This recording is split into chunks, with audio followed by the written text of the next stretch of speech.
Hello vloggerheads, and hello YouTube, and hello to my UWS Media and Visual Cultures Autumn 2009 class. Yes, I went through the whole definition.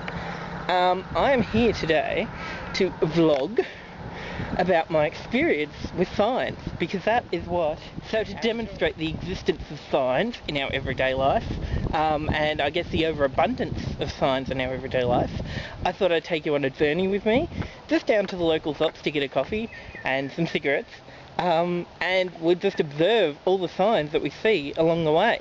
There's one coming up right now. Here's one sign, just outside one of my neighbours' houses, that says tank water in use.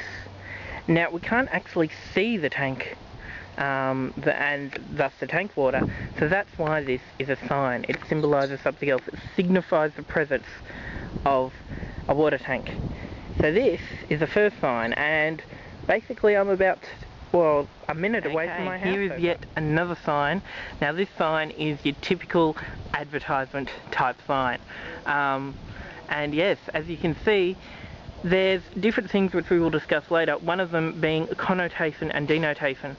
And with the recent scandals with the ABC childcare centres, you could say that this sign has a connotation that it is not an ABC childcare centre, and all of the things that are connotated by that with the recent collapse of ABC childcare centres.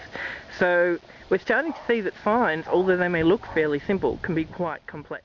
Okay, so we've got a few different signs here. This is a for sale sign. This is a sign for RTA, authorisation inspection. We've got a Fairfield City Council sign. We have a walk this way sign. Give way. We all know give way. Australia Post, that symbol there. We have a street sign for Harold Street. And we have some English classes here sign. Okay, now the other thing that you need to remember about signs is they only have meaning because we can decode them.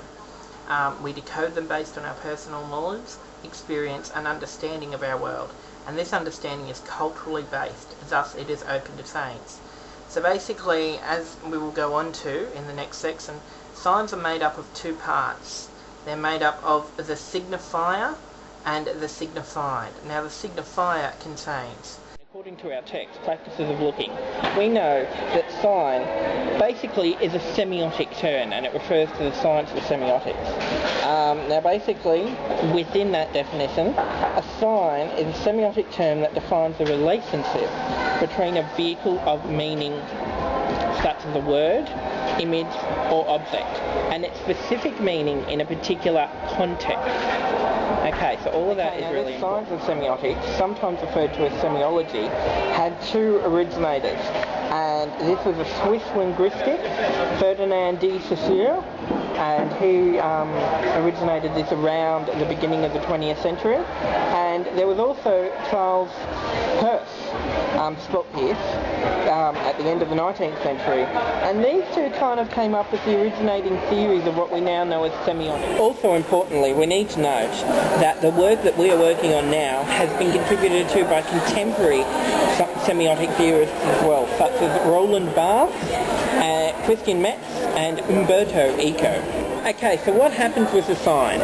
Take for instance this Gloria Jean's coffee cup. In the sign we have two things. The signifier, okay, in which case this is the coffee cup, and the signified, the meaning. This coffee cup means that this cup, yes, after double checking I can say that this cup is definitely filled with coffee.